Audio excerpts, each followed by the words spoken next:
Welcome everybody back to V-Fest, Conversations with Kush podcast. I'm your host, Molly the Kush RN, and we're continuing on with our symposium today. We have the wonderful Veronika Alfaro. She is the CEO of both Minnesota Essence and of the Minnesota Women's Cannabis Collective, amongst other things in our community. She's a very strong leader in our community, and today she's come on to talk about cannabis and social justice. So welcome, Veronika. Thank you Yeah. for having me. I'm excited to be here. Yeah, thank you. It's a beautiful day. It is a beautiful It's a little day. hot. It's a little warm, yeah, but we're going to be okay. Sweating is sexy. Yes, it is. It is. And it's good for your endocannabinoid system, I is. think. Yeah. Yeah. Purge all those toxins out. Yeah. It really is. Tell me a little bit about your brand, because I love your brand and I want to know more, because I think to know you is to also know your brand. So Yeah. talk about Minnesota Essence.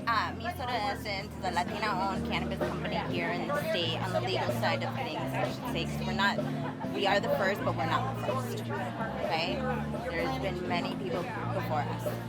So understanding that, and then we focus on Latino-inspired products. So we focus on creating, we have an agua fresca, which is a THC-infused beverage, which we love. So good. And hoping to add more. Yes. And then we also have polvorones, it's a traditional Mexican cinnamon sugar cookie. And then we have topicals that focus with natural herbs and just different remedies that I've learned growing up. Yeah. Tell me a little bit more about your topicals, because I'm really familiar with the products that you eat and Yeah. drink. Yeah. Not as familiar with the topicals. So Yeah, so the topicals was actually like my very first product that got me started down this whole cannabis journey in terms of like business-wise, because I was trying to heal myself. I was trying to Yes. figure out ways that were off of the Western medications. You know, I was on a lot of different pain meds, and I was going through a lot with my neck and back, and I realized I wanted to switch to cannabis lifestyle. It was just going to be a healthier option for me, but as I was switching, I wasn't getting all the relief I needed from smoking edibles. It was just added extra layers. Once Sure. I tried the topicals, it was game over for me, because it changed my perspective on it and realizing that that's actually what's going to release my pain. Like, it was going to get to the inflammation. It was Right. directly targeted to where I needed it to be. Right. And we use all natural oils. We use natural products. We use, so one of our staffs has cayenne pepper in it. So it Nice. just, we have it mixed it with some arnica, and those are all anti-inflammatory properties. So it's just learning how to reduce inflammation Right. in the body topically. And our skin is our biggest organ. it is. So, and it has its own endocannabinoid system, so that way it's able to get the medicine to where it needs to. Right. I think for me, like, if people are leery about trying cannabis, or like, you know, they're nervous that they're going to get high, topicals is always the first place I steer them, because A, it gets directly to the spot that needs to be affected. B, it doesn't make you high. C, it's discreet. You don't smell like weed for the rest of the day. And so it's just like a really good option that I think people aren't always aware of. So Exactly. yeah. And my biggest thing was, so I would use different, not cannabis topicals, like Bengay. I Right. did not want to go around smelling like Bengay Right, all day. right. Like, that's just... But people are always like, why do you smell like a mint? Like, let me take a bite of you. Yeah, so for that sure. was a big part of it, right? Yeah, and nice. I agree. I even like, so like with me, my biggest thing is like really trying to educate the Latino community and break stigmas within there. Yeah. Because we have so much stigmas built up on how we see this plant, but also even every right, so because we've been also vilified for it in Yes. so many different ways.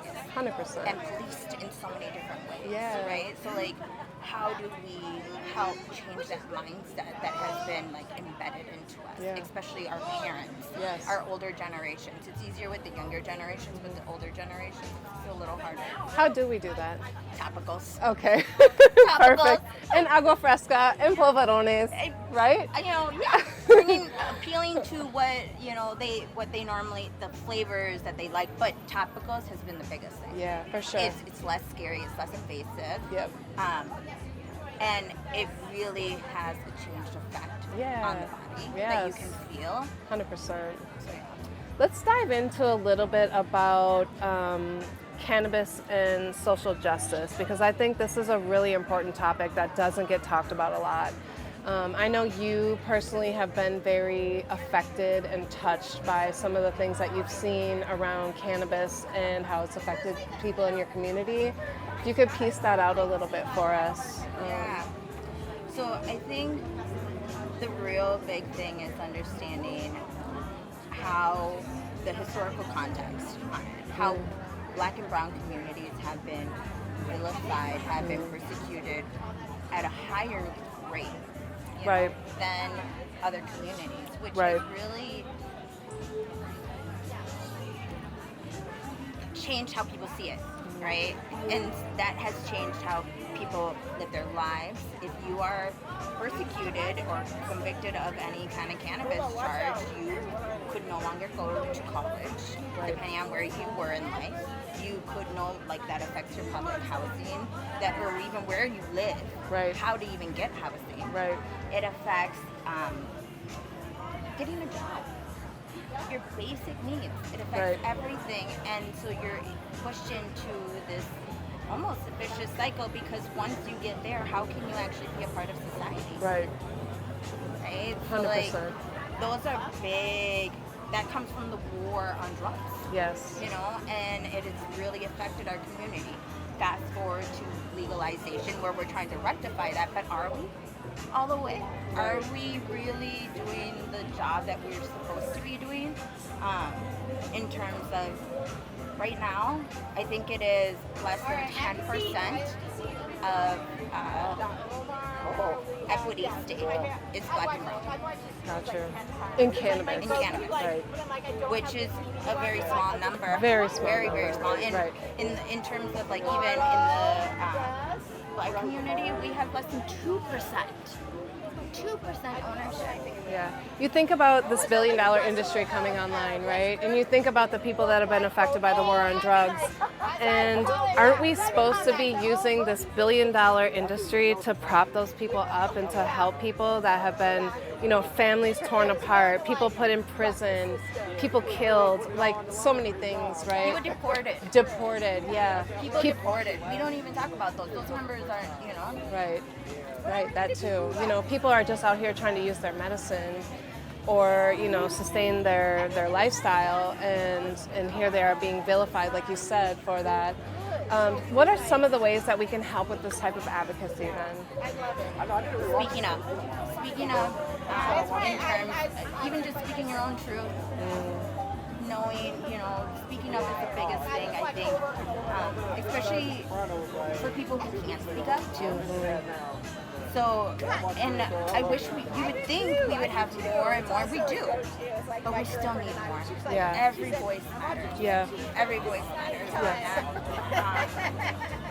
And honestly, we still need a lot of resources. Yeah. We need a lot of resources, and we need follow-through. Right? And when you say resources, identify a couple of those for us. The state funds, I think even more resources in terms of nonprofits popping up and really helping, or even the nonprofits that have already been established. We need to be able to bridge this gap and normalize cannabis, because it is a new industry, especially in Minnesota. It's a new industry growing and coming on the market to life, and we need these already established nonprofits who've been helping in social justice, bridging that gap. Sure. Right? And just expanding it out a little bit more. Exactly. I think one of the really easy things that people can do to do this type of advocacy is, like, if you encounter someone and you're like, oh, they smell like weed. Well, okay, let's change the lexicon to try to embrace that people are using their medicine. And so why is that a bad thing? If someone is behind closed doors popping a bunch of pharmaceuticals, is that healthier than someone that's just, trying to alleviate their shoulder pain or their neck pain or whatever that may be? So I think stopping and making people pause when they're like, oh, they smell like weed, and like they have this visceral response. It's like, that person might smell like weed, but they're utilizing the medicine that works for them. So I think just cutting some of those conversations short and be like, hey, yeah, They do smell like weed, but, I hope they feel better, I hope they feel better than they did a half an hour ago. So, yeah. And I think that comes with, like, education, right? And that comes with learning what is it doing for the body. Because, again, we've all been taught to believe that it's bad for us. Right. And it's not. It's been such a medicinal property for so many, it's relief. Yeah. In so many different levels. Right. What's kind of your dream or like your vision of what cannabis justice looks like? I want to see higher Black and brown ownership, equity in the state. I want to see more of that. And I think consumers can help with that too, in terms of knowing who they are, seeking them out, and choosing to spend their dollars. Exactly. Because they get to choose that. That is their choice, right? So where you spend your dollars matters, guys. It really Find the people that you align with, find the people that align with your ethics, that maybe look like you, and spend your dollars in the appropriate places, right? Like, that's crucial. It really is, I think. But it's also learning about being open, just really being open, because I think we've been closed off and we've been taught to be closed off for so long, and it's not good for us. Yeah. It's not good. We need to learn, even just learning about what's healthy for us, including our guts. We're at VFest right now. Yes. Right? Yeah. Like, promoting gut health, promoting our own body. 100%. Putting ourselves first. Yeah. Our health first. Yeah, and again, I think that's why I was so excited to have Philip say yes, because I'm like, cannabis really embraces everything that's like about wellness, right? We want people to be using healthy diets. We want people to be exercising and moving their bodies. We want them tapped into their spirituality and their communities. Like, these are all things that go hand in hand with cannabis. It really does. So it helps shape and reshape the culture on what it is. 100%, and that's how we also break down those stigmas and cross those and connect those bridges and those gaps, right? Yeah. So we've got time today. Let's talk about one of my favorite topics, the Minnesota Women's Cannabis Collective. Tell me where we are as a group, because I definitely belong. Where are we at as a group, and how can people get involved with that? Yeah, so we are going through a lot of different transitions right now, but we are building, we're growing. We are getting ready for CannaCon. Yeah. That's an exciting, that's in August 10th. We are going to be doing a marketing panel there with the women. And we're just trying to be claimed Sunday, August 10th, as the unofficial, Women in Cannabis I Day. love it. Okay. So we will be, so everyone come on down. Yes. We have discount codes for that as well. And we're also getting ready for Legacy Cup. We are sponsoring the Mural Cup, and it is full circle, because that has been something, that's where we started with Jamie, my co-founder, my beautiful co-founder. She has moved on, but she is still a part of everything we have done, and will continue to be, right? So, that is where we started. It's Legacy Cup. So it's a really beautiful ecosystem coming right back, and we are again sponsoring the mural and really showcasing women and bringing them at the forefront of everything. Because again, that is also another marginalized community. 100%. Right? We don't always get the recognition. We sure don't. We end up, but we do so much. Yeah, we do. We move so many things, and it's harder for women to show up, to speak up, and it's easier when we're able to pull ourselves together and be resourceful together and really create a community. 100%. I have been down for that mission from inception, and I always loved what you guys are doing, and I'm really excited to see it grow. So I just want to remind everyone that there is a QR code where they can scan to get in contact with all of our wonderful guests today. Real quick, tell people where they can find you then online if they want to pick up some of your products, if they want to get aligned with your brand. Yeah, so you can find us on Instagram at MiSotaS, so MISOTAESS, and then also you can find us on our website at MiSotaEssence.com. Check us out, we have a bunch of things on there. And then for the Women's Collective, it's MNWCC.com. And then we also are on Instagram.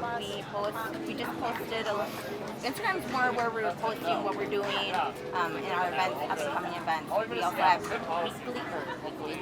monthly networking meetings that go on too. So Awesome. it's a really great community. Yeah, so if you're a women business out there and you'd like to get connected with the cannabis community, people have gifts. They have their own gifts, and whatever they bring is, what we're looking for. So if you're a woman-owned business and you want to get involved with cannabis, or you're already doing something in marketing or in something creative like photography or something like that, look into the Minnesota Women's Cannabis Collective, because I think you'll find a beautiful community there. And so thank you again for your time. I appreciate you so much. You are such a dear friend to me. So that's it. Checking in from VFest, Conversations with Kush. Peace.